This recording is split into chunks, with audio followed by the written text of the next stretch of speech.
All right, let's get right into it. What if I told you that some of the behaviors we feel the most shame about are actually our brain's best attempt to keep us safe? Yeah, what often looks like too much or not enough is really a protective instinct, one that our brain learned when our safety was on the line. Have you ever felt that? That intense internal tug of war? One moment, you're just desperately craving closeness, and the very next, you feel this overwhelming urge to just disappear. It can be so confusing, happening in the same day, even in the same minute. It's really disorienting. So, if that feeling sounds even remotely familiar, the most important thing for you to hear is this: you are not alone. And you are definitely not broken. There's a real, compassionate, neurological reason for why this happens.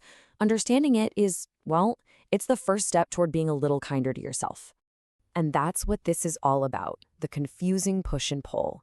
We're going to look at why trauma can show up as these urges that seem to completely contradict each other. Because, for a lot of survivors, what looks like hypersexuality on the outside isn't really about desire at all.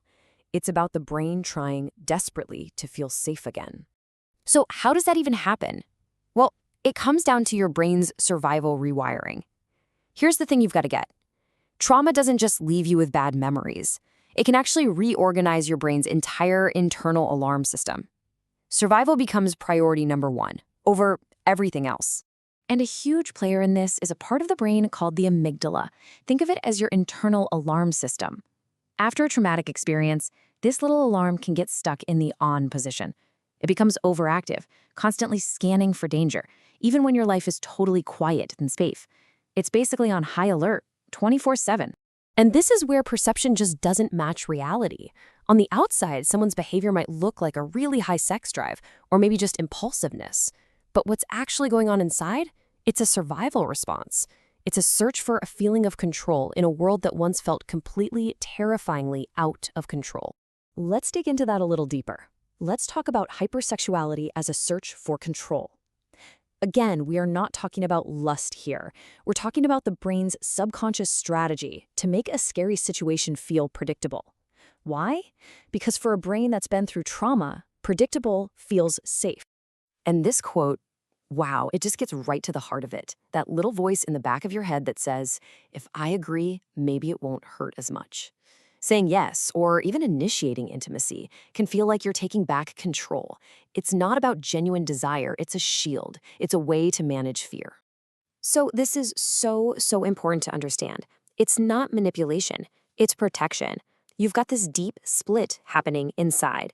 Your brain is running on instinct, chasing what it thinks will keep you safe, while your heart is craving something so much deeper, like real connection and trust. But of course, that's only half the story, right? So let's flip the coin and look at the other reaction, repulsion. This is your body's alarm bell. This is what happens when you're in a moment that should feel perfectly safe, but your body remembers something your conscious mind is trying so hard to forget. And it really is that simple. Your mind and your body are just not on the same page. Your conscious mind might be saying, yes, I want this closeness, I want this connection. But your body's alarm system, that overactive amygdala we talked about, might be screaming danger based on things that happened a long time ago. And here it is, the internal conflict laid bare.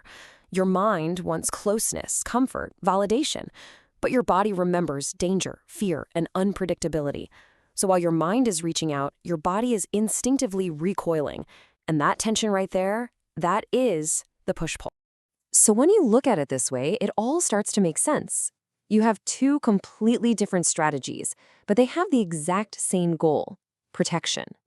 Hypersexuality is an attempt to control the outcome, to get ahead of the danger. And repulsion?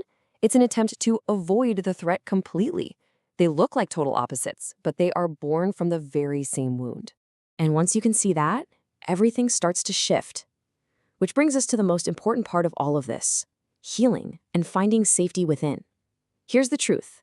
Your reactions aren't your identity. They're not who you are.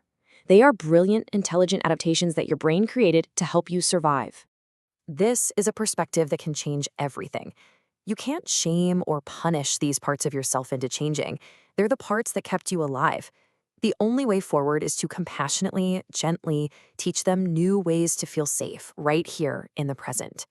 So what does that path forward look like? Well, it's not a race, it's a gentle process. First, you just acknowledge your adaptations. See them for what they are, survival tools.